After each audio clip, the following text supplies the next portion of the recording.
প্রচুর গরম পড়েছে। এই গরমে শরীর সুস্থ রাখতে হলে আমাদের খাবারের কিছু পরিবর্তন আনতে হবে।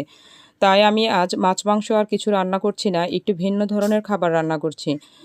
তো আমি শরীর সুস্থ রাখার জন্য এখানে কিছু আজকে আজকে ২টি আইটেম রান্না করব। আজকে একটা হচ্ছে সবজি, আর একটি হচ্ছে ডাউল দিয়ে হচ্ছে শাক রান্না করব।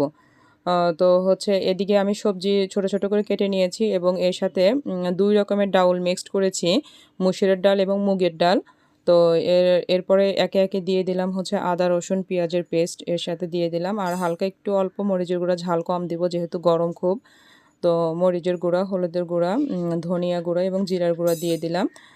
তার সাথে হচ্ছে লবণও দিয়ে দিছি। তো তারপর সবজিটাকে ভালো করে কষিয়ে রান্না করতে হবে। বেশ কিছুক্ষণ ধরে এটাকে নাড়াচাড়া করে কষাতে হবে এবং হালকা একটু পানি দিয়ে কষাবো। তো ওইদিকে হচ্ছে সবজি কষানো হচ্ছে আরেক চুলায়, আর এক পাশে হচ্ছে আমি একটি প্যান নিয়ে নিয়েছি। প্যানের